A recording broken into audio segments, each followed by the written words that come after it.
who's an, who does economics. Yeah, hold on one second. Let me get that. Got it. Mr. Levine takes a very complicated and very dry subject, which is economic forecast, and he brings it to life. So if you guys get a chance, that's a program you should definitely attend. A couple of housekeeping items. First of all, this is the first time we've ever done a brown bag at Tri-Counties, to my knowledge. It is as loose a program as I do. I have some things to talk about.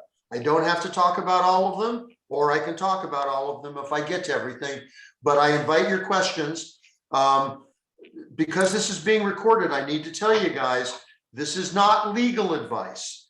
This is not setting any standard of care. These are my opinions. So for those of you that are plaintiff's lawyers sitting out there or happen to hear this as a plaintiff's lawyer, don't take my deposition, because I'm not going to testify necessarily the same way as far as standard of care.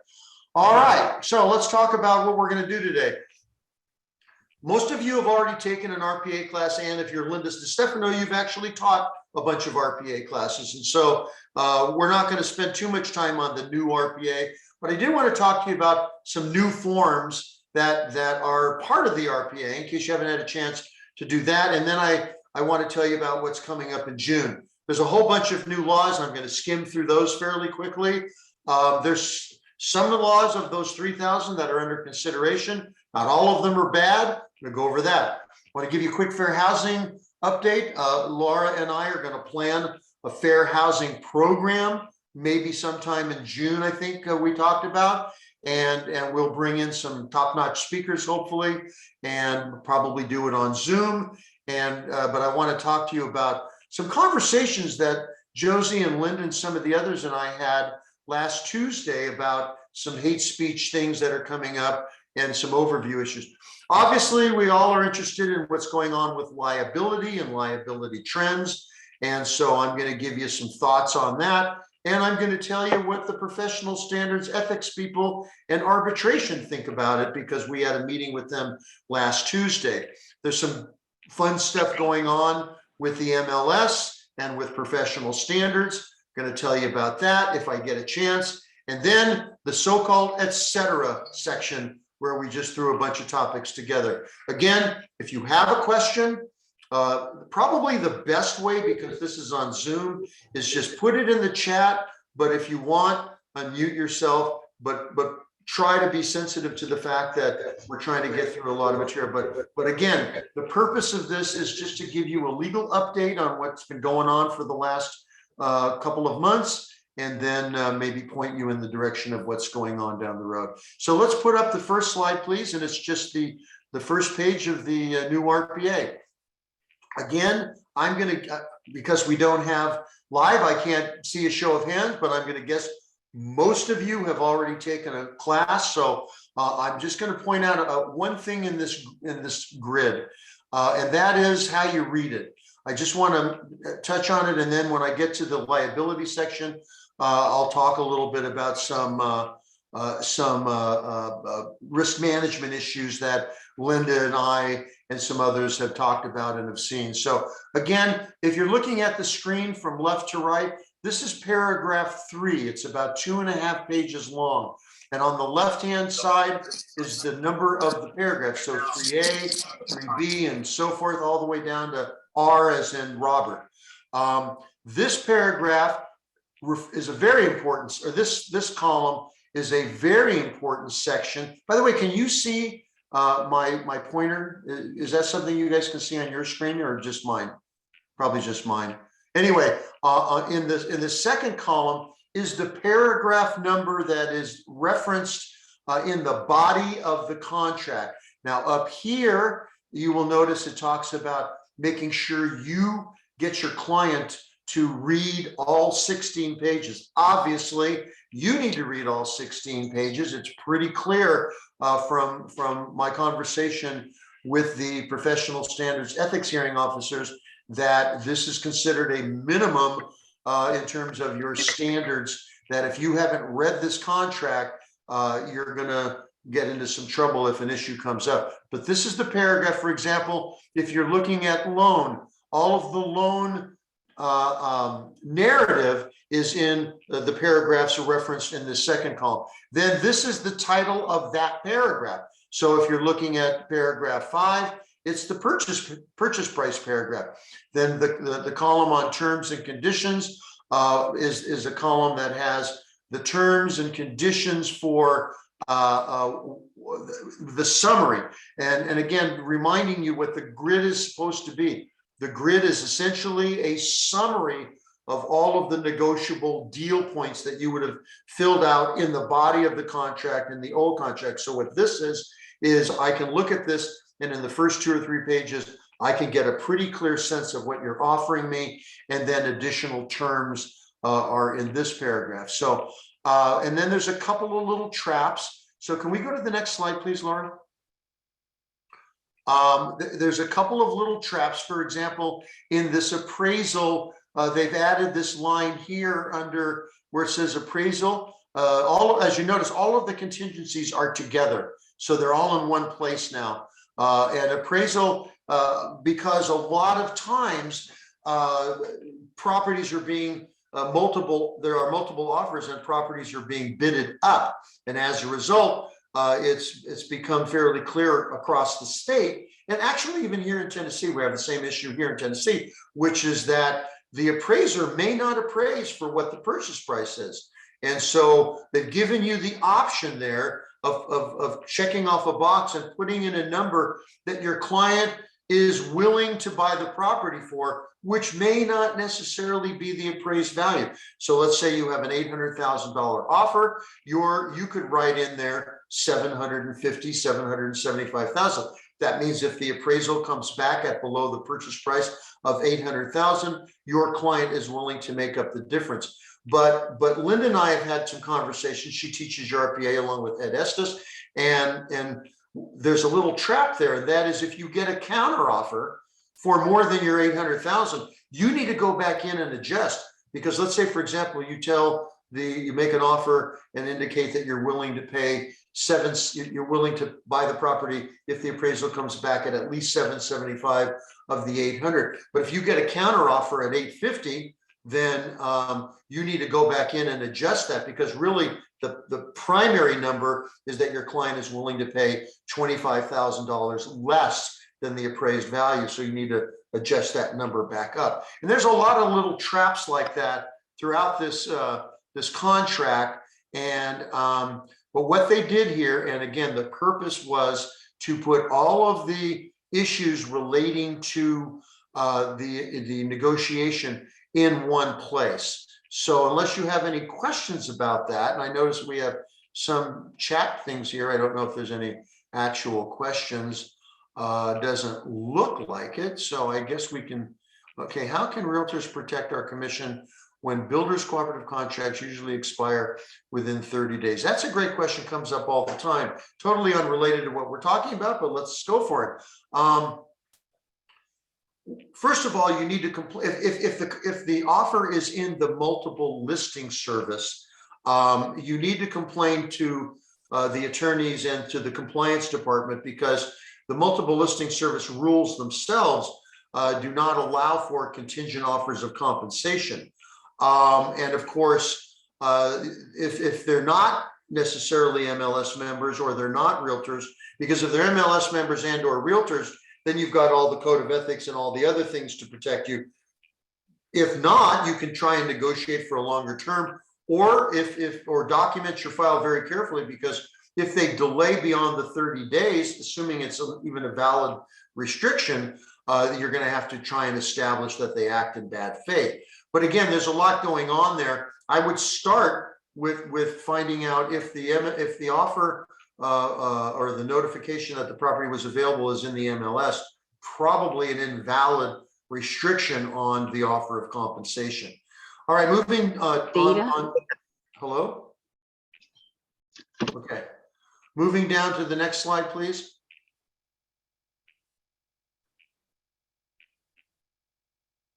Here we go. Again, you can see what they've done here is they've expanded not only the contract language, they've put a lot more areas for personal property. They have the personal property that could or could not be fixtures. They have all the smart house things if your home is has smart house features. And then of course they have the column on some things that may or may not be fixtures, and they've added again what probably will become very commonplace in most new homes, or being added as we move toward electric cars, and that is the electric car charging station. So again, take a look at this, take an RPA. If you haven't taken an RPA class, take one. Again, I would suggest, Ed Estes, who is a fine lawyer, does your short version. There are people that are offering longer versions. CAR still is offering classes, so I would strongly consider continuing to take some classes. And a couple of points on the new RPA, and Linda, I would invite you to chime in. Number one, this is just a form. The actual transaction itself hasn't changed all that much, right? We still take listings, you still market property. There's still issues regarding your marketing and your choice of words and your advertising. None of that's changed. The fact that this contract still has contingencies, the contract still instructs for deposits, still has active removal of those contingencies. All of that has pretty much remained the same. And again, in most of the RPA classes, there we go. In all of the RPA classes, most people will go over a list of those things that have changed and have not changed. But I don't care if you're Linda DiStefano or if you're someone brand new to the field. The fact is, this is still a brand new contract. Linda and I had the benefit of working with this contract as it was being developed. So we have a little bit of a different approach, but the bottom line is this. It's like, if you buy a new car, you still have to get used to the new car. You may know how to drive really well, but there's still things in that new car you have to get used to, and it takes time. That's the same thing with this contract. While you may have negotiated many, many contracts over the years, the fact remains that this is a new contract. Slow it down a little bit, get to use the interchange with the new forms and all of that, and I think you'll be in much, much better shape. All right, moving on, please, to the next slide. I just wanted to show you an example of one of the 16 pages. Again, there's nothing to check off. There's nothing to fill in, with the exception of the box for liquidated damages and the initials for arbitration. There's nothing left in the body of the contract for you to fill in. Once you get past the grid and the choice of advisories and addendums, you should be really just reading and making. Hello, thank you. All right, and so that's just how it looks for those of you that haven't seen it. Let's move on to the next slide, please. Now, the joy for all of you is that in addition to a brand new 16-page RPA, you also have 63 forms, and many of them have been changed to be able to integrate with these forms. I would be happy to, Marina, and again, I'm in no hurry. So when we get done, I'll stick around as long as you guys need me to do that. But again, this is a form you guys can download from CAR. It's just a quick summary of all of the new forms, of all the revised forms, and of all the things that have been modified. So again, I'm just going to summarize it real quickly. As you can see, there's a whole section of new and revised forms dealing with landlord-tenant issues. Because you guys are in Los Angeles, you are in a heightened state of concern. I'm going to talk about a new form that can help you, but the bottom line is that you have significant legal issues relating to landlord-tenant law. All of the purchase agreements have also been revised. So some of the purchase agreements have been revised to the point where they're actually sunsetted, and there's a box to check on the contract itself for you to use an addendum. For example, there is no longer a probate contract. There is now a probate addendum. There is no longer a manufactured home contract. There is now a manufactured home addendum that you would simply attach onto the purchase agreement. And then they've revised all of the other purchase agreements so that they conform to this new RPA. They all have grids. They all have the same basic approach to the contract that we've had with the purchase agreement. So when you look at, for example, the vacant land or the commercial contract, they've all been revised to basically reflect the changes that they also made in the body of the quick summary, or excuse me, the RPA. Let's move on then to the new forms and the ancillary forms. As you can see, there are a number of the ancillary forms. These are forms that are referenced generally in the body of the contract. And I'm going to put on the screen a couple of them, but these are the forms that, as you can see, there are 7 new forms.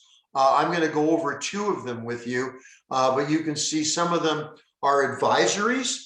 They're simply forms that you give to your client if they're, for example, doing a stock cooperative purchase, because those are some very complicated issues, or if they're doing a tenancy in common agreement where a couple of them have formed a partnership to buy a property that's not necessarily a condo. And then, of course, there's a new form relative to tenant occupancy, and then we have a number of other new and revised forms. So I'm going to go over a couple of them. You can go to the next slide, please. And as you can see, there are just a bunch. And I'm going to put up on the screen a couple of them in case you haven't been able to take a class from Linda or someone else that covers the forms. I want to go over a couple of them with you real quickly. And then we've renamed some forms. If your client's doing a 1031 exchange, they've renamed the form you would use in addition. If your client's a seller doing a 1031 exchange, the delivery of the increased deposit form has been changed, and then it now has a new name, and the lead-based paint form has changed also dramatically. So let's look at a couple of these forms and see what they. Hello? Oh. All right, so, and then they've discontinued, I forgot to mention, they've discontinued a bunch of the forms as well. So don't be looking for the buyer demand for release of deposit. Don't look for the contract table of contents and those kinds of forms. No longer available. A couple of the summaries have also been sunsetted, so they're no longer available unless you happen to be in one of the associations that continues to use them. All right, now let's move on to the next form. This is just an example of some of these new advisories. This is the tenancy in common advisory. This is a form you can check off the box, and this is a form you would give to those clients that are purchasing property in a form of a partnership. Let's say Willow and Linda and Martha and I are going to buy a property, a house or something like that as tenants in common. There's a lot of unique issues because we're not related. So if Martha wants to sell her interest, how do you do that? That's called partition. What about financing issues? What if I'm not keeping my end of the bargain in terms of my payments? What happens? How do we deal with resale? And all of those issues are covered in this tenancy in common.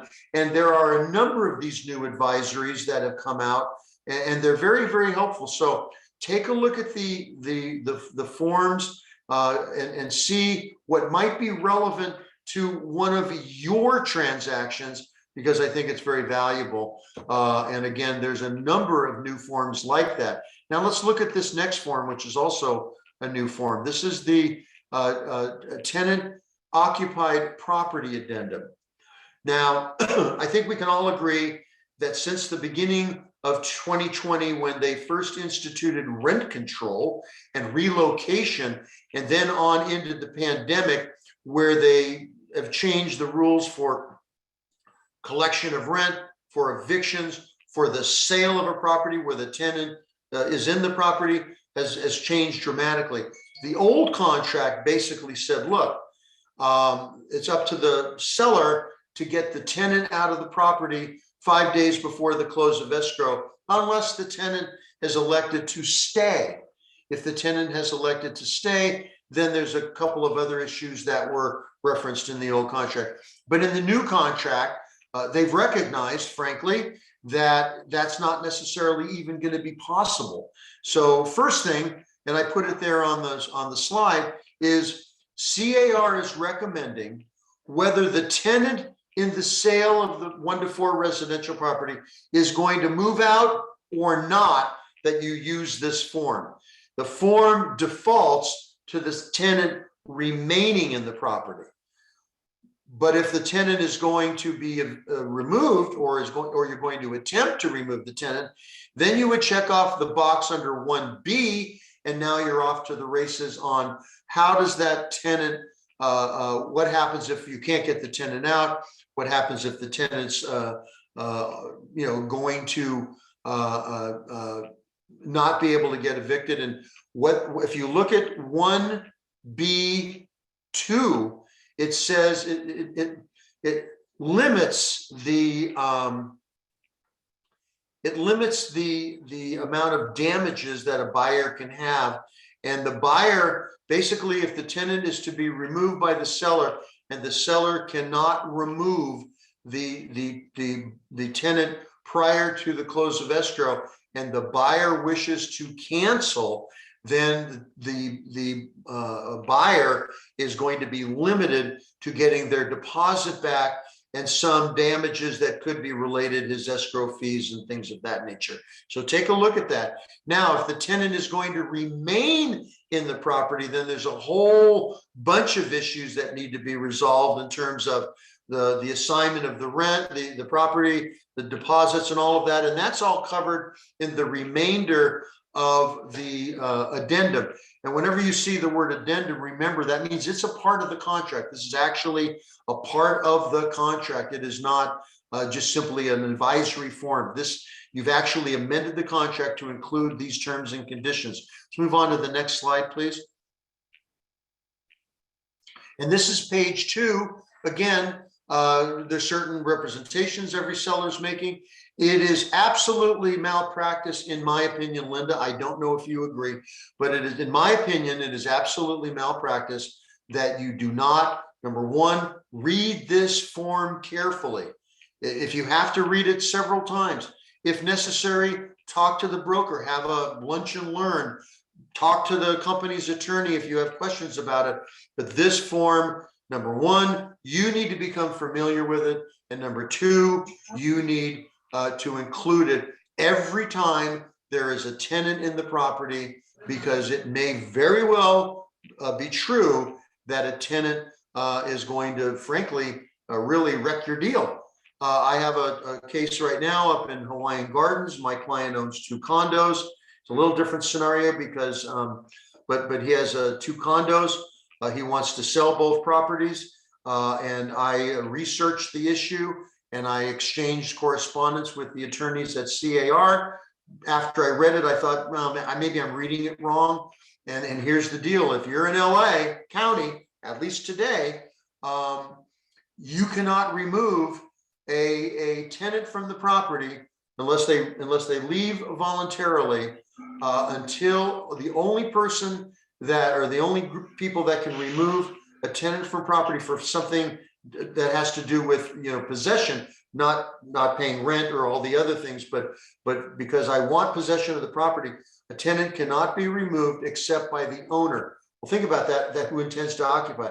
Well, if you're selling the property, clearly the buyer, and the buyer's not going to occupy the property, that you have a problem there. But if the buyer does intend to occupy, you have to wait until the close of escrow before you can take an action to remove the tenant involuntarily. So this form is very, very important. You need to understand all that. And let's move on to the next slide, please. Okay, this is a new form, a revised form, but go to the next page, please, Laura. I'm going to show them something. My daughter just came in, so I'm waving at my family.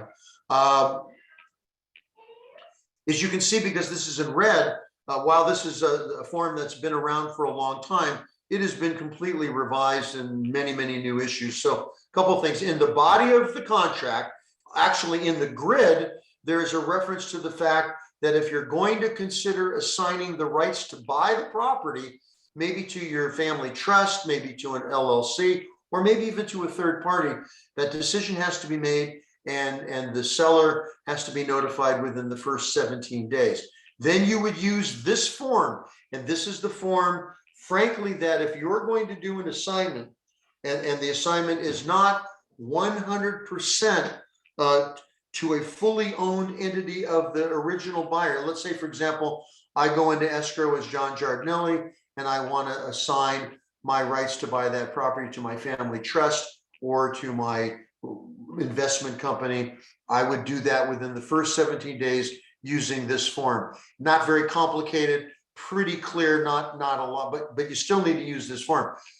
The real issue is if we bring in an unrelated third party. So take a look at this. It talks about what documents the new buyer has to initial and pre-approve. It talks about pre-qualification. It talks about what time elements are necessary for returning documents for the buyer to literally fully step into the shoes of the original buyer, and what happens if in fact the buyer fails to complete the prior documents. So let's move on to the next form, please. And again, my personal feeling on this form is if you've never done an assignment in escrow, go get some help, because basically you're taking contract rights and assigning them entirely or partially to a whole new party. All right, moving on to the next slide, please. Okay, that's just what the whole contract looks like. So let's just move on to the next slide. By the way, Laura's making this PowerPoint available to you. The seller counteroffer number one, what they've done here, which I really like, is they've taken some things and put them up at the top, and they've made it clear that if I don't initial the liquidated damages in the arbitration paragraphs in the offer, I am countering them out.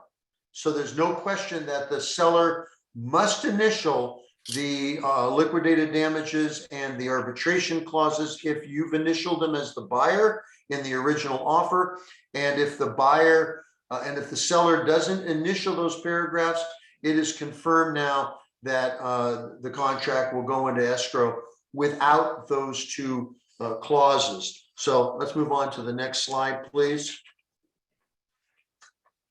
And again, they've added or clarified that they're like in the offer itself, there are specific expirations of the counteroffer, and they've also, interestingly enough, this year they have modified the code of ethics, and so that if the seller's agent wants to confirm that you are presenting this counteroffer to the buyer, they can ask for written confirmation under new Article 1 Standard of Practice 1-8. So very important. So this is a revised form that has now been clarified and cleaned up a little bit. And this is part of your counteroffer that you would make to the buyer in any transaction. Let's move on to the next slide, please.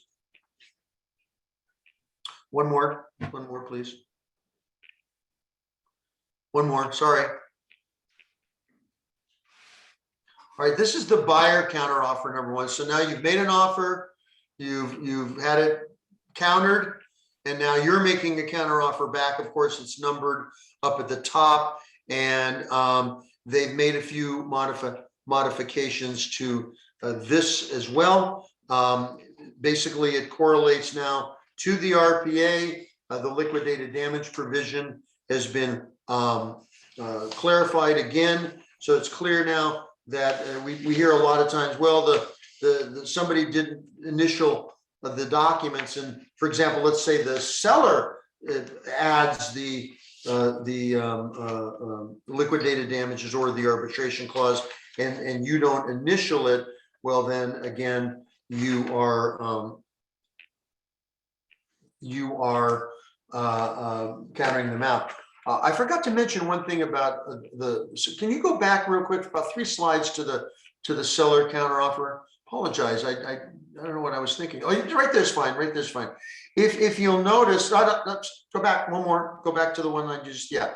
If you'll notice in paragraph 1D, what they've done is they've added all of the documents that are typical of what a seller would want included. And so you can take a look at that. For example, if you don't see them in the original offer, the seller can add an addendum if they want to write something up, or they can add a backup offer addendum, or they can add the SIP, which is the seller's license to stay. There's all these forms that you now can check off as part of your counteroffer and include with the seller counteroffer number 1. So let's move on and go back to the slide. I was a couple of slides up. One more. Okay, one more from here. Again, you can see that what they've done here, I think, is a great job of, if you can keep track of everything, then you can use boxes to check off, you know, do I agree with that addendum? Do I not agree? All those kinds of things are now set up in these forms. Let's move on to the next form, please. One more to go. There we go. Cancellation of contract. Again, they have done a really fine job. Don't go forward yet, please. They've done a really fine job of clarifying and integrating. Now, again, it's not up, but if you go back 1 slide, please, to page 1, in the cancellation, they've clearly laid out, number 1, we're canceling the contract. And why are we canceling the contract? All of those reasons you can check off whatever you want. The buyer and the seller have agreed to cancel. The buyer's canceling, the seller's canceling, and all of that. And then go to the next slide, please. And then, of course, separately, you're canceling the escrow. And so you have another, again, you have a solid line, because these are really 2 separate acts. Now, you can do it all at one time, or I can cancel the contract, but we're not going to cancel escrow because we can't agree on who gets the deposit back. And so there's a warning that release of funds is not necessarily automatic. And then, of course, are we releasing all? Are we releasing a portion of the deposit? And are we agreeing to any preservation of rights? These are really important forms that you need to thoroughly understand that go along with this purchase agreement. So let's move on to the next form, please. And that's the, I believe, one more, please. Sorry. One more. A lot easier when I'm live and I have my own clicker. Poor Laura's stuck trying to, okay, there we go. Now, contingency removal.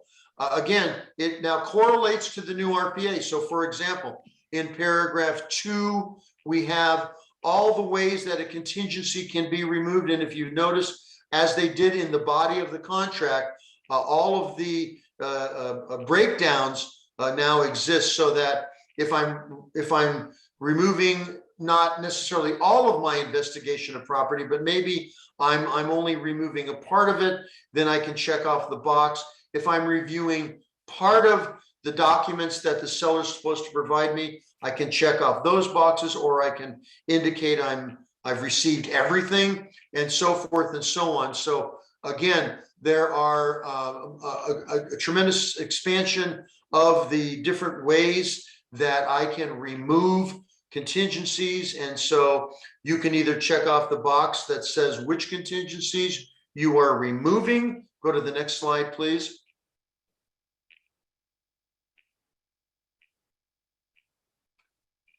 Or you can check off all contingencies except for a few, or in number 4, we're removing all contingencies. So again, and then there's the warning that also exists in the body of the contract, that, you know, a warning about, well, what happens when contingencies are actually removed. And then the seller can remove their contingencies. There's only a few. Usually it relates to the finding of replacement property, but that may not necessarily be true. So they put a box for other seller contingencies. Moving on to the next slide, please. One more. Now, this is the notice to buyer to perform. And again, if you look, there are, you can remove all contingencies. You can demand that the buyer, remove all contingencies, or you can break it down. And maybe you've already discussed, and we've agreed I'm going to remove the loan contingency, but we're waiting on an appraisal or buyer investigation or whatever it is. All of the contingencies are listed there on the left-hand side. And then on the right-hand side are all of the contract actions I am demanding that you take. And that's pretty much everything. And as you can see, they've tremendously expanded it. And then remember, in the body of the contract, they've made it crystal clear that you cannot provide this notice to the buyer to perform in less than a 2-day warning. So technically, if it's a 17-day commission or contingency, then I suspect that I can do this within 2 days of which would be the 15th day. So let's move on to the next slide, please. Again, they've made it very, very clear that it is no less, if you look at the buyer warning, is no less than 2 days. And so you need to be very much aware of that when you send one of these over to the buyer's side. All right, moving on to the next contingency, please. Excuse me, the next notice. So request for repair. They've added a section here because of the FHA and VA. It's a warning that even if this contingency is removed, there could be other issues relating to demand for repairs that might exist in an FHA or a VA transaction. But again, this is a great form, and it allows you to work through how you want to make a request for repairs, and the fact that if you're asking for a credit, that you need to go back because you need to ask the lender if that credit is allowable under the loan underwriting rules that they might have. So let's move on to the next slide, please. Also places for the seller to respond, all kinds of cool stuff. So this is a really good form, and I'm hoping that all of you are familiar with it or will become familiar with it. One more slide, please, maybe two. Let's see here. Keep going. And again, that's the full form, and it's 2 pages long, and it allows for seller's response and buyer's response to seller. They've made a significant change to the seller property questionnaire. They took one of the most common questions that I get from my broker clients and their agents is, do I have to disclose all repairs? Do I have to disclose things that I might get in an unsuccessful first transaction? You know, maybe that buyer did some investigation, they canceled because we couldn't agree on repairs, but now I happen to know that there are other things that some people might think is wrong with the property.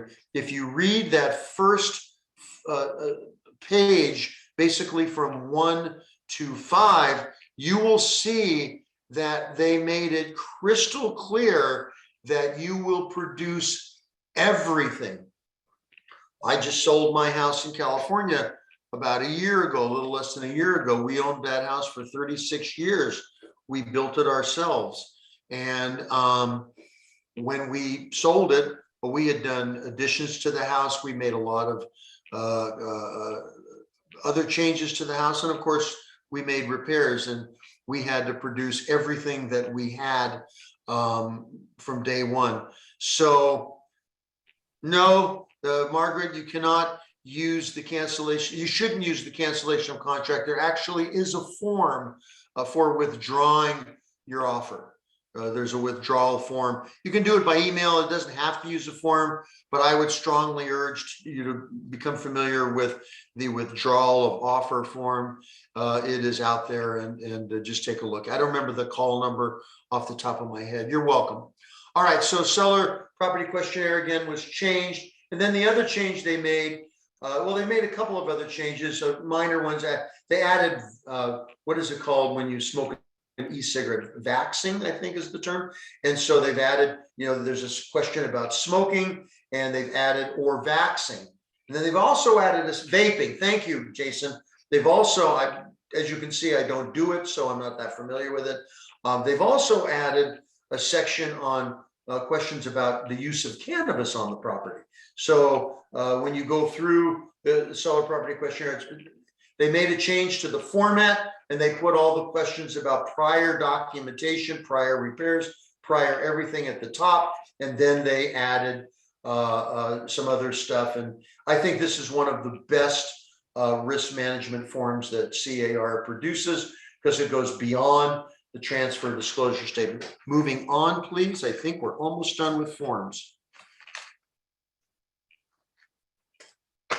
I believe that's a great question, Kathleen. As you know, in the TDS, there actually is a place where you can number the units up to 4. So let's say it's 4. You have 4 units. Let's say there's A, B, C, and D, or 1, 2, 3, and 4. Yes, you would use a separate TDS for each one if you're doing. I would anyway, or you can do one, but because it's talking about the property.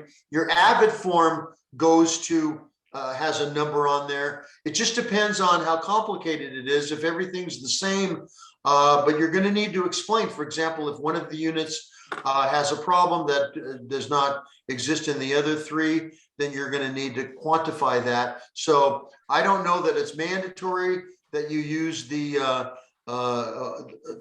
those forms for each one. I know that your Avid form does have a place for each unit, so you just need to be careful. Again, 85% of the lawsuits that come out of post-close are based on disclosure, so you want to be very careful. So let's talk about some new laws.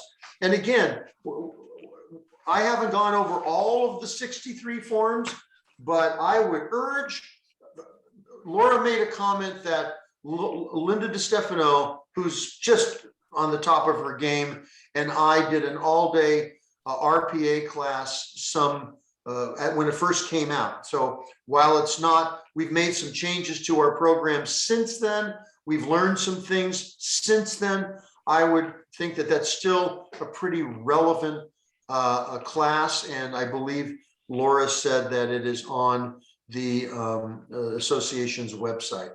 All right, let's talk about some new laws that are in effect or are about to go into effect.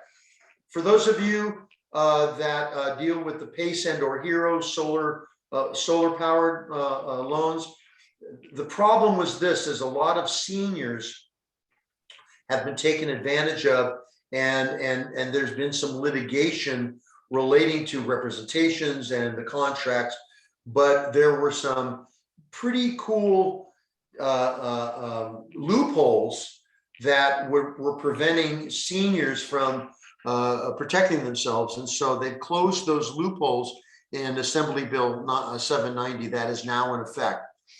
Starting next January, so not yet, but next January, because of the move towards fair housing, one of the issues that's come up is a lot of people don't even realize that they have some form of a bias. Maybe it's the generation you grew up in, maybe it's the neighborhood you grew up in, but whatever it is, there's some clear bias issues that CAR and the state legislature believe you need to be trained on. And commencing on January the 1st of 2023, when you go to renew your license, you're going to have to take training. If you're moving from agent to broker, you're going to have to take a training. If you're new, you're going to have to take training. And of course, that's all part of your, I believe it's 45 hours of training. There is a new appraisal discrimination disclosure that you have to make. It's part of the whole transfer disclosure issue. And CAR has already created a form that will come out in June. So you'll have the form, and we'll go over it with you down the road. But the form has already been prepared in draft, It's a small one-page form, because what the law basically says, first of all, it's more set for the appraisers themselves, warns them about discrimination and fairness and all of that. But the purpose of the law for realtors is you must now disclose to your prospective parties that they have a right, if they believe that they were discriminated against because of one of the protected categories of race, creed, ethnicity, sexual orientation, and the like. They have a right to a fair and impartial appraisal, and then it tells them in this new form where they can go get the information. They will probably amend the section in the RPA. This form will be bundled with all the other forms. So all you have to do, it's just like the Megan's Law form, is you simply need to disclose the fact that this disclosure exists, and this is what you need to do. And then you basically make it very clear that you're not going to participate in any discriminatory activity. AB 1466 is a new law that basically says, look, back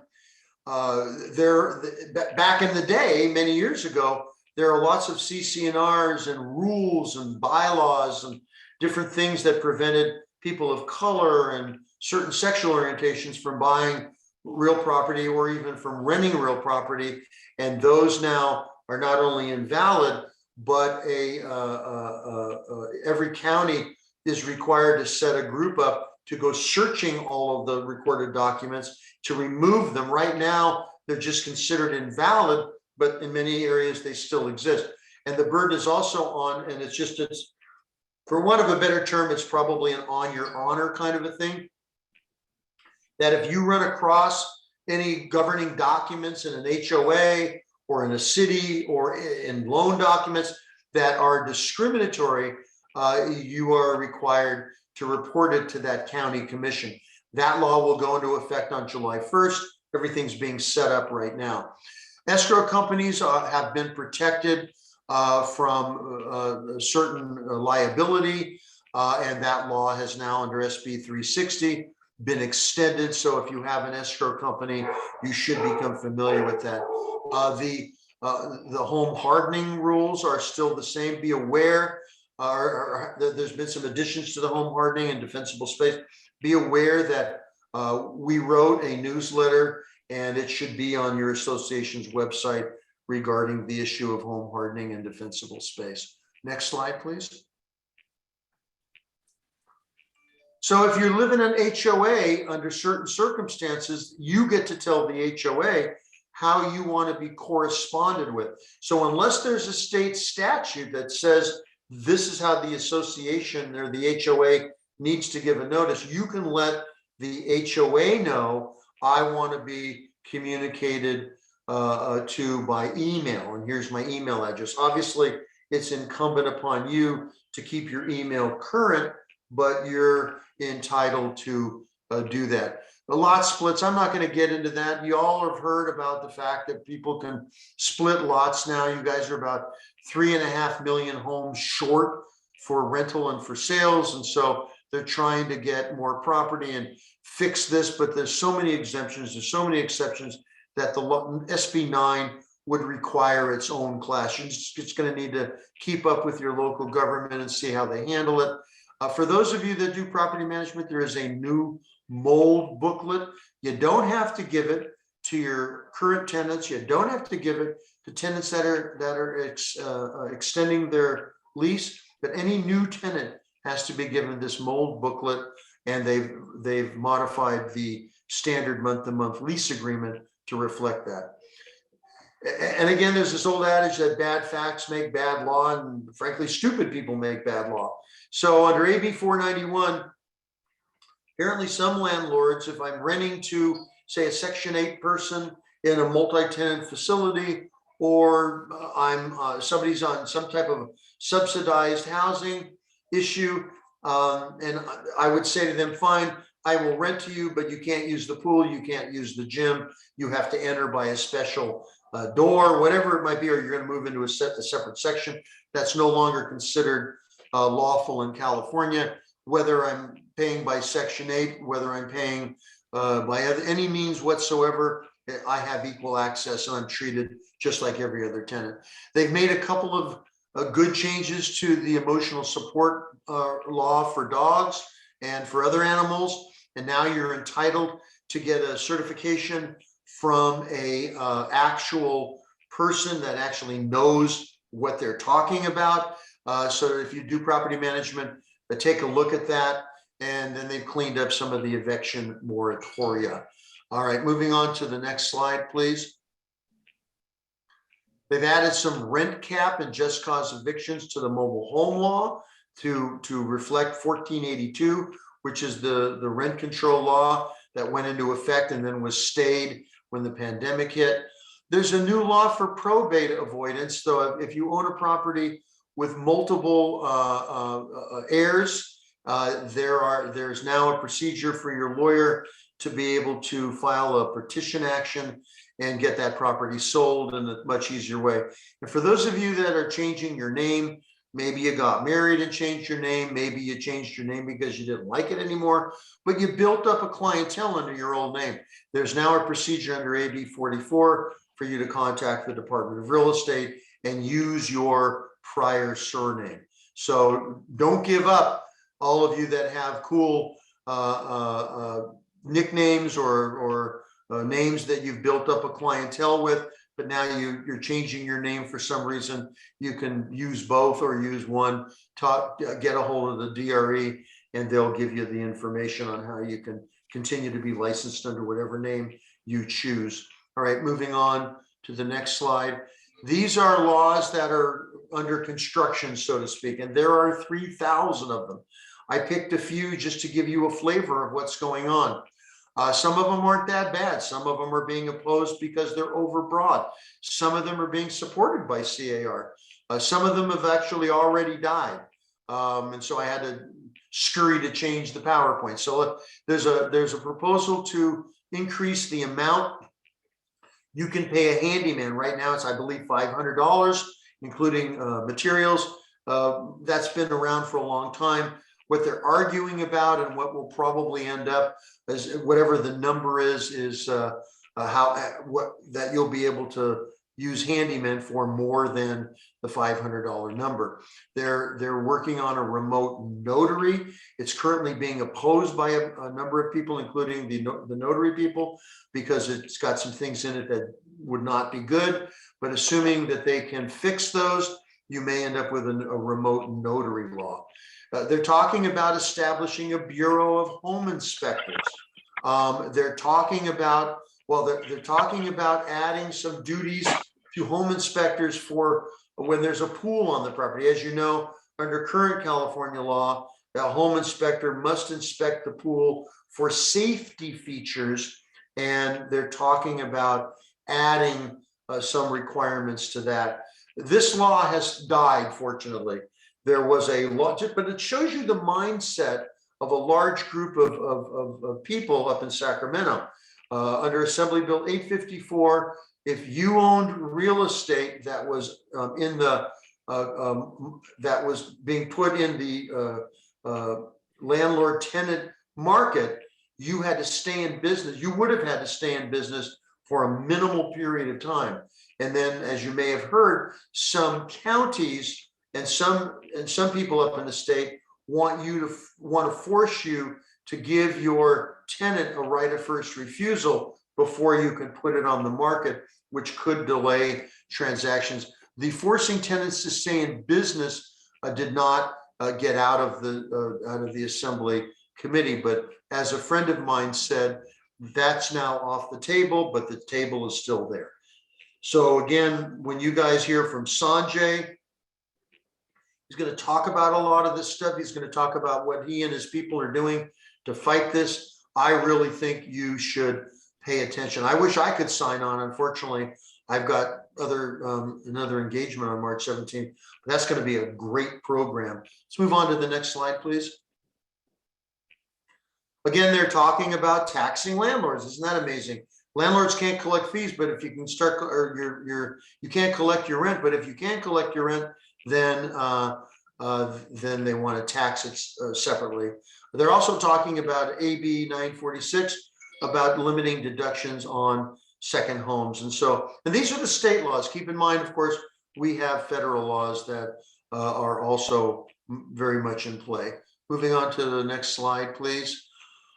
All right, so let's talk about fair housing. As you've heard, we have a hate speech statute, and we had I thought it was a very interesting conversation that a number of you attended on last Tuesday and Friday regarding what that's going to look like down the road. What if a preacher preaches from the pulpit? What if someone's flying a Confederate flag on the property? What do you need to do as a realtor in those situations?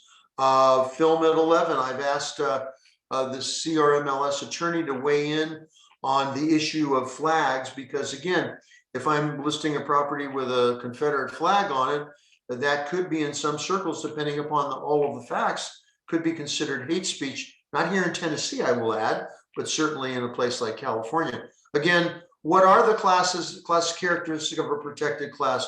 Bottom line is we're going to do a program, because I personally think, and I don't know how many of you agree, that that fair housing issues used to be things we would talk about in passing, like, well, everyone's entitled to a house, color shouldn't matter, all of those other issues, but now it is a real front burner thing, and that includes the love letters.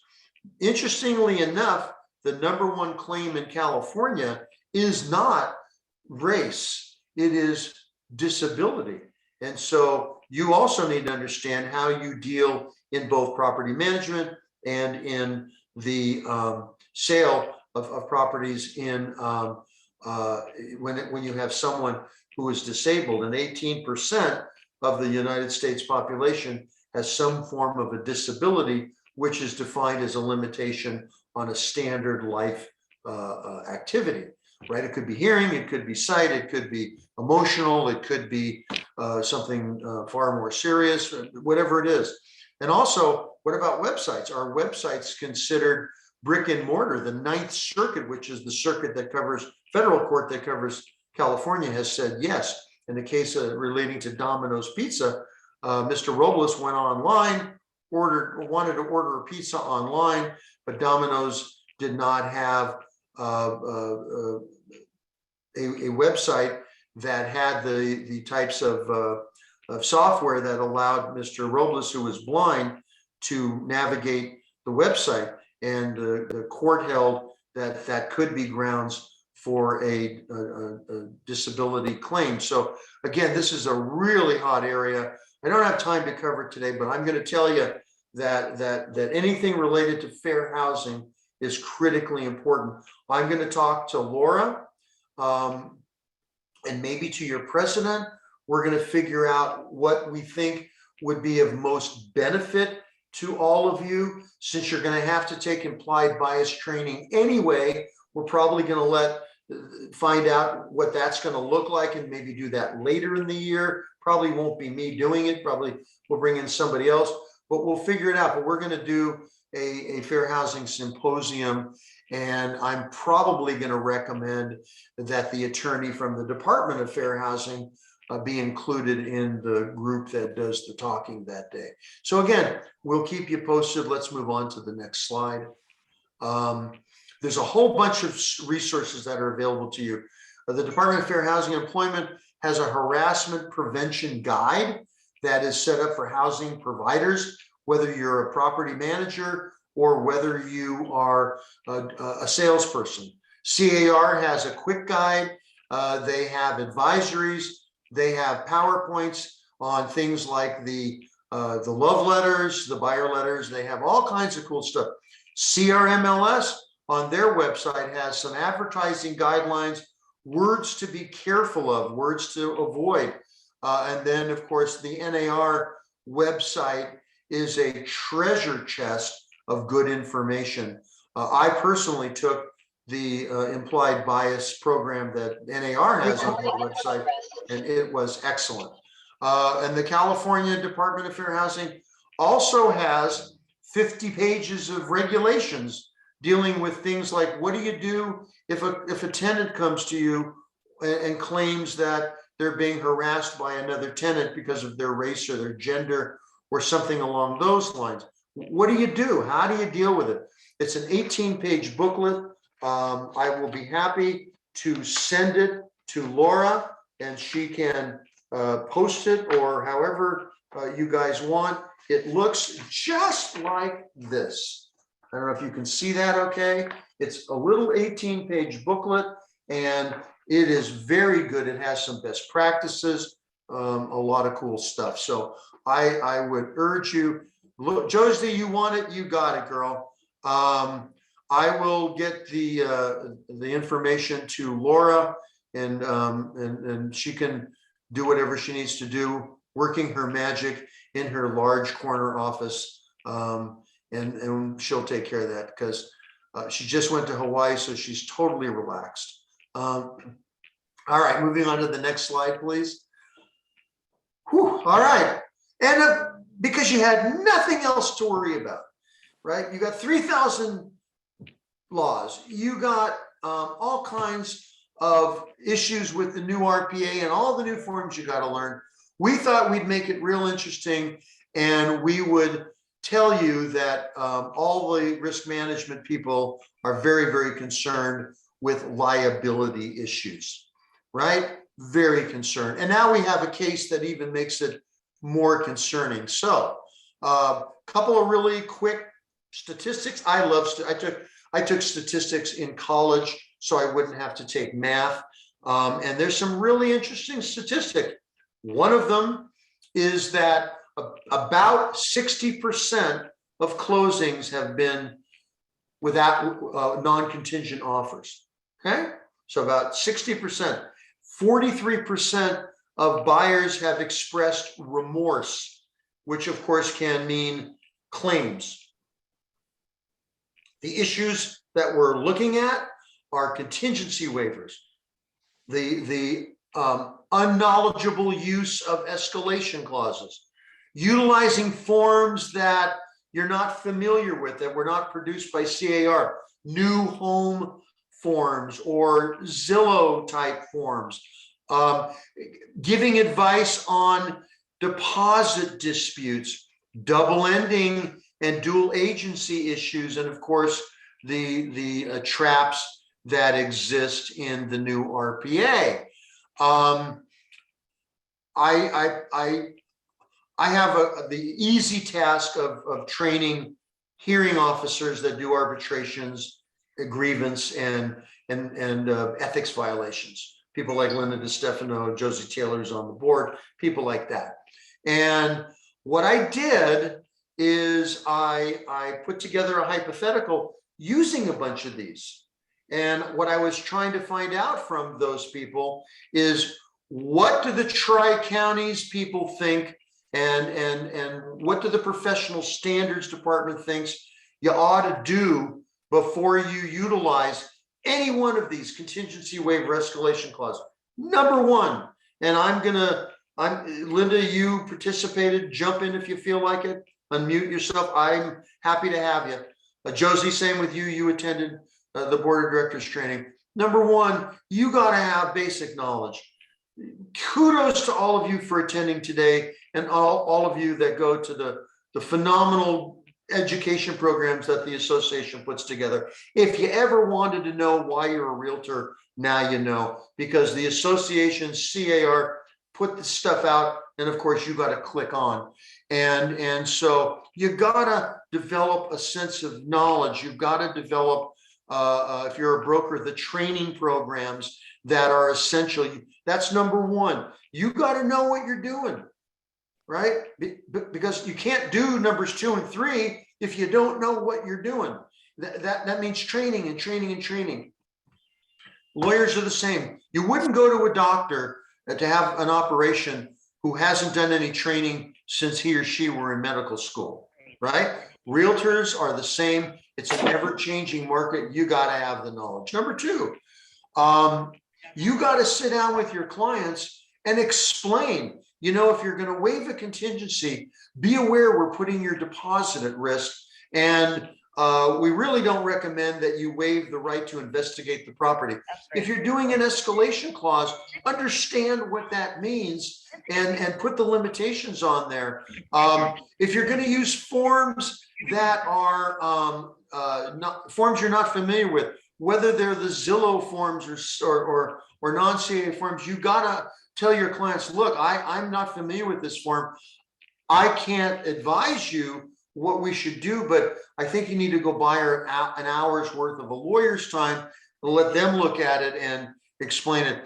Deposit disputes. How do you know if somebody can remove a deposit because they acted in good faith or not?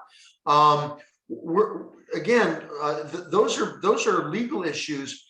Double ending. Remember, when you're a dual agent, you have fiduciary obligations to both sides. Very, very difficult. The number one reason realtors get sued is they're dual agents. And then, of course, there's all kinds of interesting little traps in the new RPA. You've got all kinds of stuff. I'm just going to read you a few of these traps. You've got some very time-sensitive issues in that new RPA, right?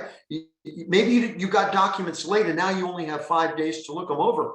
Well, you better be prepared for doing that, because you got to look them over, talk to your client, figure out what your client wants to do, maybe go out, get some advice from a lawyer, an engineer, whatever it is, depending upon what these documents reveal. You've got issues if you've decided to do an increase in the deposit, and make sure you understand how all that's going to work. You've got a lot of issues regarding the contract itself. What happens if I remove a contingency? Have I removed the right, for example, if I'm doing the inspection contingency and I haven't confirmed insurability of the property? There's those kinds of traps in the contract. We've already talked about the appraisal issue.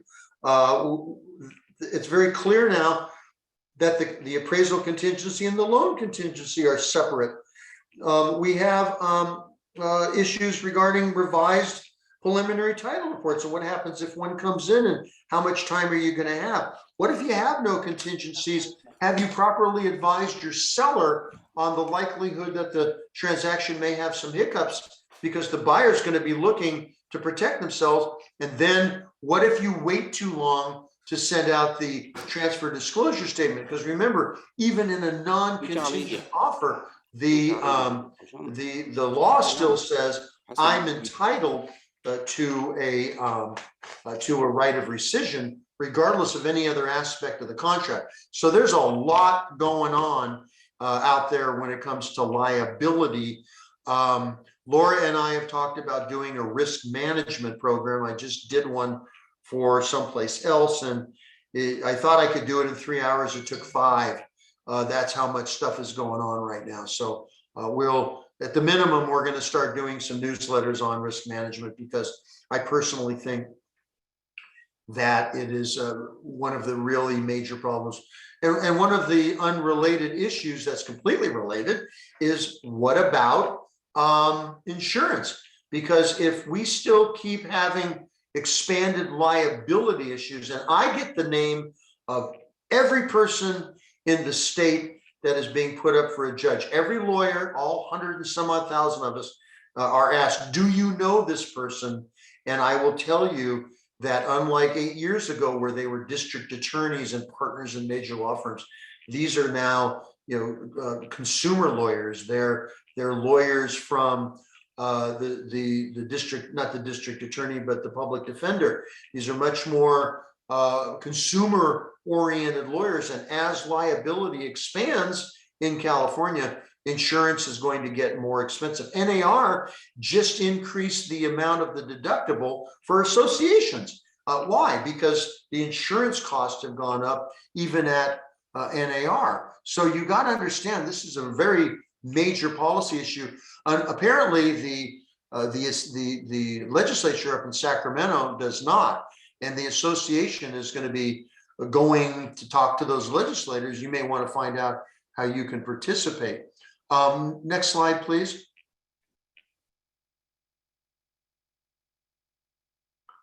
Got some new MLS rules that when we do a legal panel, we'll go into them in depth, because we'll invite one of the attorneys from CRMLS. But I don't have a lot of time today to talk about the issue of commissions. But I would suggest that you take a look at my special rant. I did a rant in December, and we had some really top-notch people. We had Ed Zorn, who is the chief counsel for CRMLS. We had Larry Black, who is one of your people. He is the president-elect of your association. But more importantly, for that program, he is on the board at CRMLS. And then we had Stephen Mead, who is also a director, and we talked about issues relating to commissions, future commissions, issues relating to class actions, new rules, some of the things that CRMLS is doing. That rant is probably, I'm guessing, Laura, is that it right there? There's your YouTube. Click onto that puppy. It's a 2-hour conversation with myself and those three gentlemen. And I thought I learned a ton. And if I learned a ton, I'm hoping that you will learn a ton. But again, the MLS is undergoing a lot of shift because, again, with the expansion of government intrusion, or whatever you want to call it, into organized real estate, both at the federal and state level, they're going to have to make some changes down the road. Let's go on to the next slide, please. You see what time I have here. Uh-oh, I'm down to 15 minutes. So let's get a pop in here. So there've been some changes to the Code of Ethics. You don't need to worry about them. We went over them. With the hearing officers, you have one of the best professional standard managers in the business, Lori Smith. She's spoken at NAR. She's spoken at CAR. I've spoken at NAR and CAR. Tri-Counties has one of the finest professional standards departments in the nation. I don't get asked to speak because I'm cute. I get asked to speak because I represent you guys, and the programs have been incredibly innovative, and you have one of the best. Couple of changes to the Code of Ethics, and one change is in Article 1 in the Standard of Practice 1-8. A couple of years ago, they were getting very concerned because listing agents were allegedly not providing copies of an offer to their sellers. And so they said, look, if you want to protect yourself, you ask the listing agent to confirm to you in writing that the offer is being submitted to the seller, and the seller's agent is required to respond as soon as practical, which the hearing officers have said under most circumstances, 1 day, 2 at the most, unless you can establish affirmatively that you either had instructions to the contrary or the seller was not available. They've expanded that now that's Standard Practice 1.7. In 1.8, they've expanded that to include counteroffers. And so if you're a buyer's agent, you have to do the same thing. In Article 12, Standard Practice 12-1, which is the mirror image, by the way, of what exists currently in the MLS rules, you cannot advertise your services to buyers as free unless they're free. By that, I mean, let's say, for example, Linda is going to indicate to her buyer that her services are free, but that's because she's being paid by the listing agent through the offer of compensation in the MLS. Well, that's not free. That's misleading, and it is now not only a violation of the MLS rules, for which you can be dinged a pretty substantial fine, but it is also a violation of the Code of Ethics, which means you can be fined up to $15,000. Again, I mentioned Article 1, which was previously adopted, and I've mentioned the hate speech provisions of Article 10.5, which now say that hate speech can be punished if you engage in it. It can include epithets, it can include slurs. It's basically, it includes things on your social media, and it includes anything you do not even related to real estate. For example, if you're a part-time pastor and you engage in hate speech, or in some other areas you're at a party and you make hate speech comments or something like that. So be very careful about what you say, because if it's determined to be hate speech, you can be brought up on charges. If it is related to your real estate practice, I'm not going to represent you because you're Black. I'm not going to represent you because you're gay. If you do stuff like that, it'll be reported to the Department of Real Estate, and that could get you into a world of hurt. Next slide, please.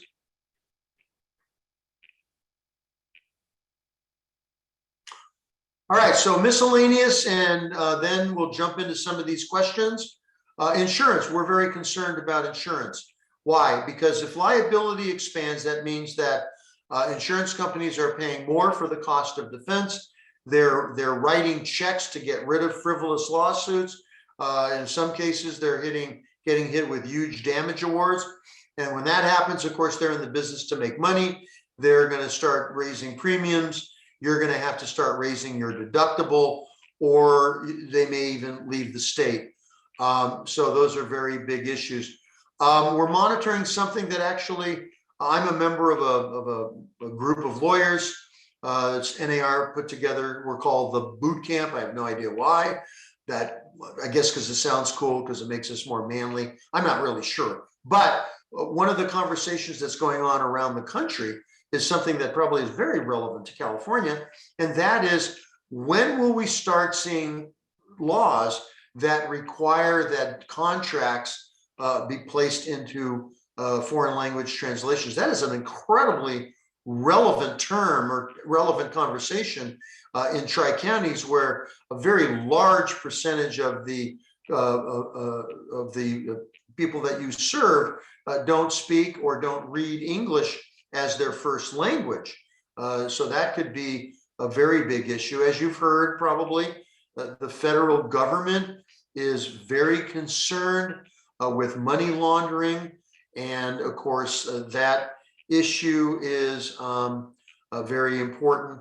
Alternative dispute resolution is being changed as we speak. It's becoming much more expensive. You guys actually have an internal mediation service through your professional standards department. People like Linda, people like Marion Prophet, other people are members of the mediation group and will help you try and resolve your disputes if possible. But we're seeing more and more laws dealing with alternative dispute, which basically means mediation and arbitration. And then lastly, we're seeing expansion of trademark, copyright, and of course, technology. And one bullet point I should have added: elder abuse claims are spiking at a very high level. All right, so I skipped over a bunch of stuff. I talked fast. I'm glad I had, by the way, this is available now. It's called Bubbly Bounce, and it's caffeinated sparkling water. Good stuff. If you don't like coffee. So let's talk about your questions. Let's see what we have here in the time I have remaining. The new TOPA form comes with the RCJC form. Now, which one is the RCJC, Linda? Unmute yourself. Is that the, which form is that? I'm not familiar with. Just cause. Oh, the rent cap form, you're right. Yeah, it's automatically, if you look at the body, about halfway down page 1, it's checked off. And so, but keep in mind that that rent cap addendum is not necessarily relevant in every jurisdiction, because some jurisdictions have their own. I think there's like 40 or 50 cities that have their own more expansive rent control laws. The California rent control laws and the California eviction laws are your floor. Some cities like LA County have actually increased that. Some are going to be sunsetted in April. I know that allegedly you guys are starting to move out of the pandemic, and hopefully that won't, you know, those forms or those laws will be allowed to sunset.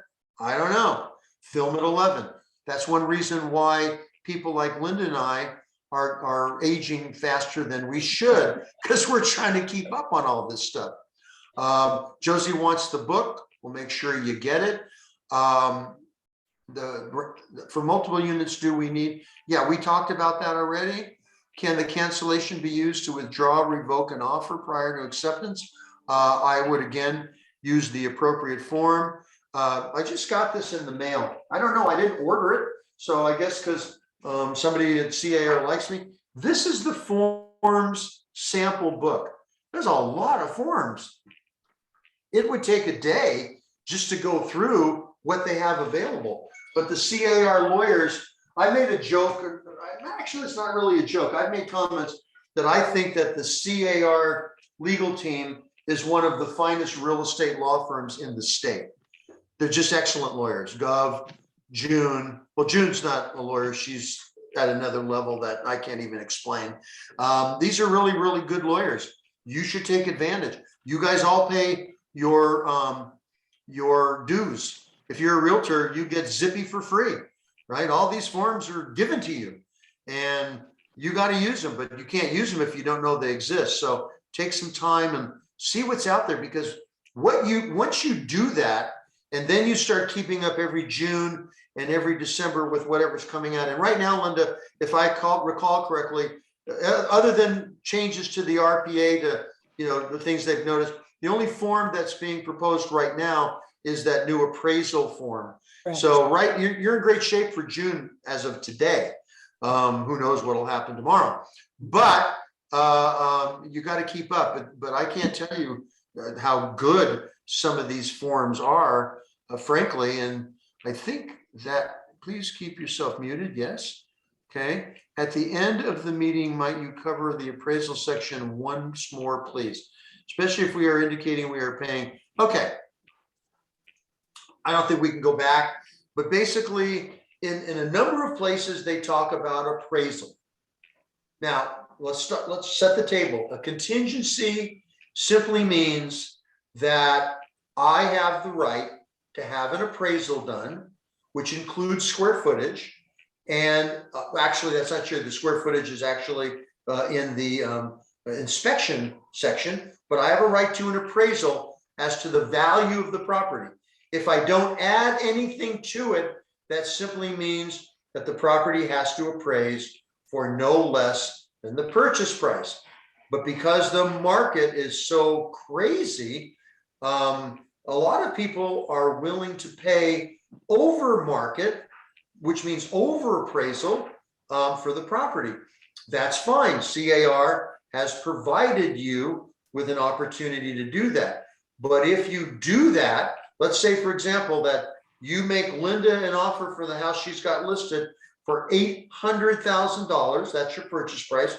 Maybe she's got it listed for 800 and you are making a full price offer. Well, the odds are pretty good that if you're making a full price offer, so are other people. And if that's true, then what you need to understand is that your client, in order to get that property, may need to sweeten the deal.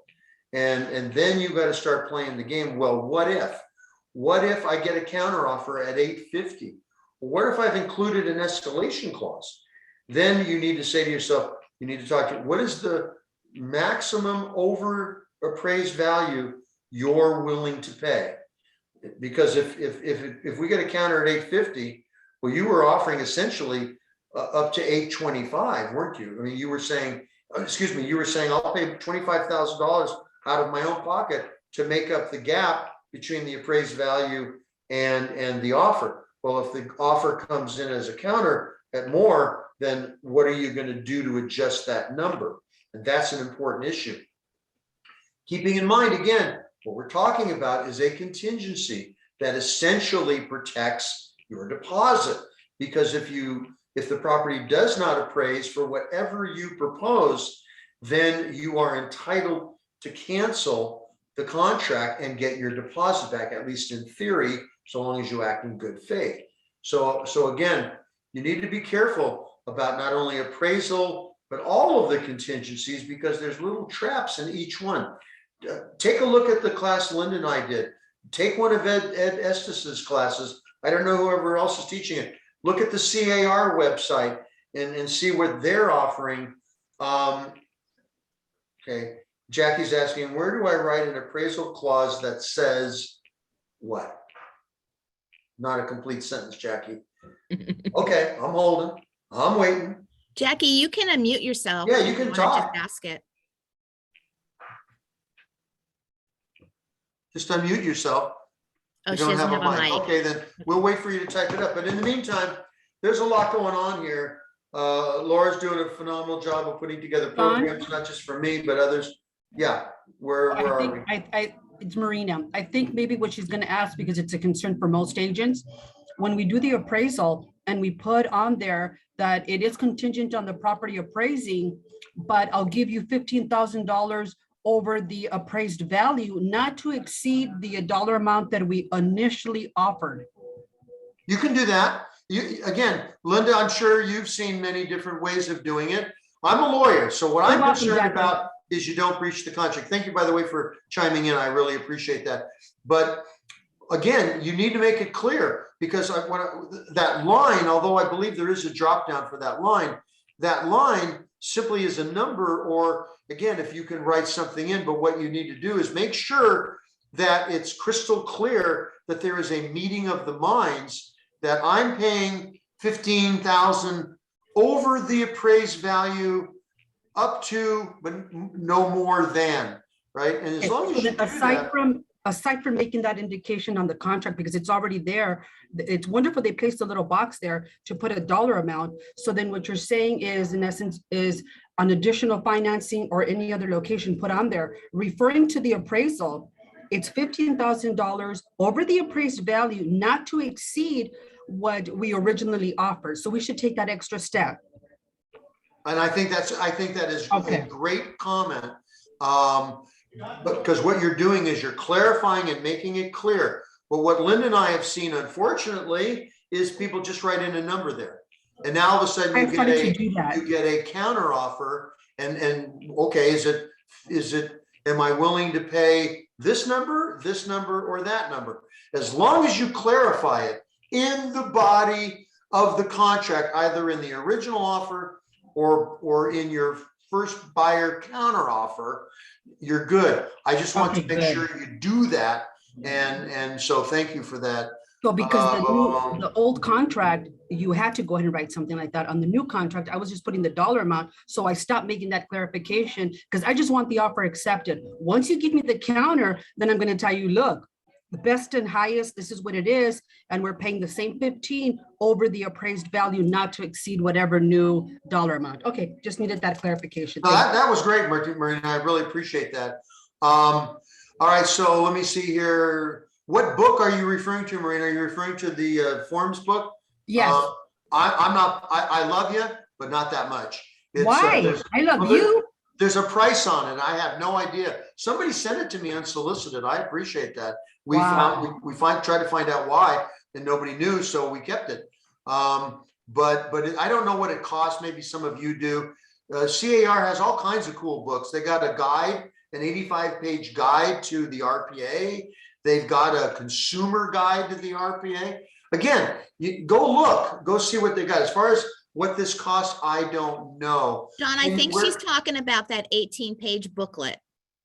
I'm sorry. Oh, the 18-page booklet. Yeah. I'm going to send it to Laura. Yeah. I'm going to have it scanned over tomorrow, and then she'll have it and she can send it to you. So check with Laura. I don't want to send you the link, because the link was between me and the attorney that wrote it, and we're buds. So I don't remember if I said something about, did you have a beer in Maui or something like that. So I'm just going to send the form over to Laura tomorrow. She'll have it, and then she can link you up with it. So it's only 18 pages. It's free. You can actually go onto the DFEH website and get it.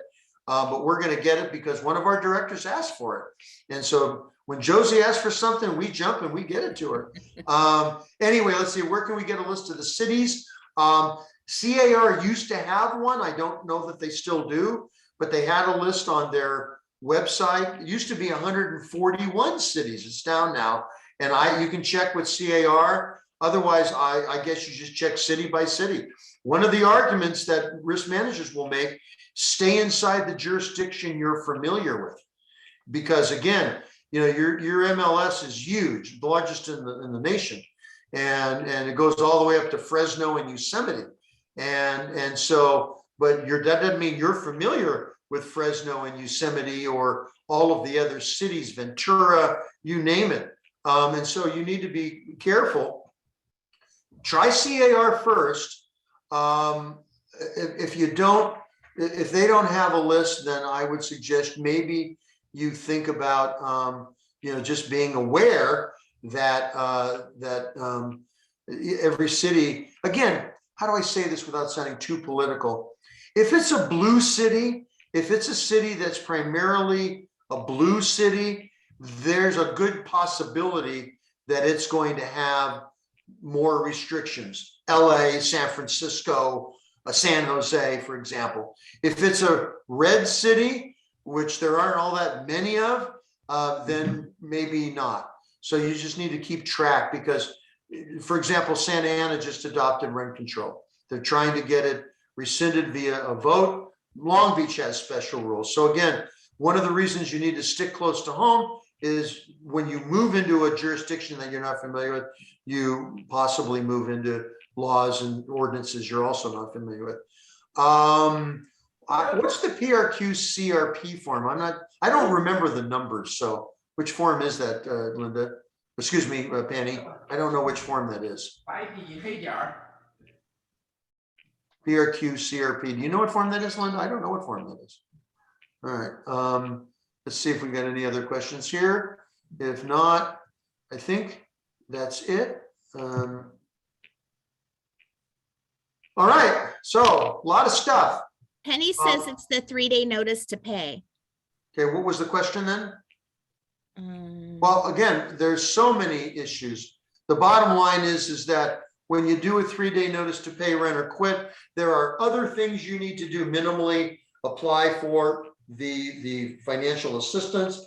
You need to make sure you're not in a jurisdiction that requires more. It is not a 3-day. It is longer because you need to understand that it's 3 days, not counting weekends and holidays. So you don't count those. There's just a myriad. Again, what CAR has done, we can do a property management. I can give you the names of some people that can do it. But what you really need to do is to go to the CAR website. Whenever you have questions like that, they probably have something there for you that were written by their lawyers. But there are so many what ifs on any landlord tenant related issue right now. Again, in some cases, you can't remove the tenant. In some cases, you can't get in the property if the tenant won't let you. There's just the law of landlord tenant and the pitfalls for landlords and their agents has exploded since the start of the pandemic. And there are severe penalties for landlords who fail to follow those rules, whether it be pre-eviction or an attempt to evict or even post-eviction. There's rules regarding reporting. There's rules regarding notices, you name it. And so my best advice to you is have the name of a good local landlord tenant law and lawyer and make sure that you call them with any questions you have. Because again, if you've got a client that's got a tenant in the property, you've got issues that you didn't have 2 years ago. Okay. And it is a minefield of legal inconsistencies. I was just reading an article and it's like, well, if you do this, then you better make sure you do this. And then you got to do that. And then you got to do this. Laura and I saw one of the best property managers around on Thursday, Scott. I'm not going to mention his, I'm talking about. And Scott was telling me about some of the things he's been facing. And I got to tell you, it's a nightmare for anybody right now. One of the reasons I'm living in Nashville, Tennessee, is because when I sold my law practice, I sold my office building separately. And when I have the proceeds, I said, I'm not investing in California. Now, take that number and multiply it by the hundreds of thousands of people that are leaving California with their money and the impact. Not only does the money that's escaping California, but also the myriad of rules that make it very difficult to sell rental property. The right of first refusal for landlords. They're talking about a split role now, where if you own commercial property, which would be many forms of rentals, you're gonna not be protected by Proposition 13 any longer. So there's all that stuff going on. I don't know why. I'm not gonna comment. Well, I know why, but I'm not gonna comment on why the legislature is taking such a hostile view of landlords and of rental property, when in reality, more people are becoming tenants than are becoming owners in California. And if you don't make it attractive to build rental property, at some point you're going to exacerbate, in my view, what's going on with landlord tenant, with the availability of rental property, particularly affordable rental property. So anyway, we're over. We're past my time. Laura needs to get back to Hawaii.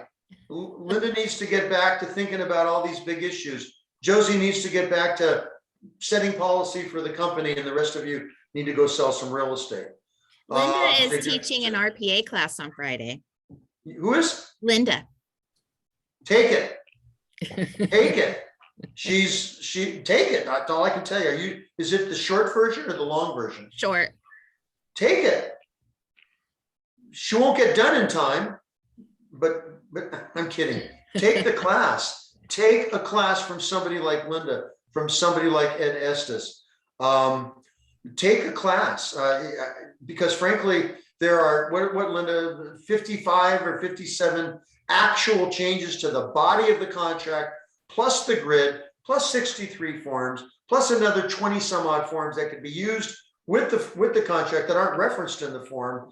Take a class, because if the board of realtors thinks that you have to have a certain amount of knowledge or you're unethical, what do you think the DRE is going to say? Right? What do you think the DRE is going to say? I wish I could show you, but I've got it covered up. I've got a case literally that thick, probably thicker, of a case I'm handling with the DRE right now. You don't want to get sucked into an issue with them, right? So take classes. Linda does a great job. She knows the stuff. You've taught it, what, 87 times already? She and I have been on a little group that we formed a couple of years ago to monitor the form and how it was being implemented. So she knows her stuff. Take a class. Cynthia, you could probably teach it. Take a class, for God's sakes. All right, I'm done. Anything else? No. Anybody else? Hi, Mary. Bye, Mary. Mary, you did a great job last week. I was so impressed. Mary made 3 comments and they were all correct. It's amazing. No, actually, I got to tell you, I represent 40,000 realtors, and the boards that I represent in Tri-County is just top notch when it comes to professional standards. All right. You guys have fun. Enjoy California while you can. If you come to Nashville, give me a buzz. Well, don't give me a buzz, and I'll let you know the best places to eat and go. It's booming. We're the 6th most active market in the nation right now. And I'm hoping none of you will move here, because I got mine and I don't want any more people. So we'll see you soon. You guys take care. Laura, remember, I won't be available next week. Yep. Got it. Okay. All right, Thank you, kiddos. John. Take Bye, care. everyone. Linda, take care. Thanks for always being there for me. Talk to you soon. Bye-bye.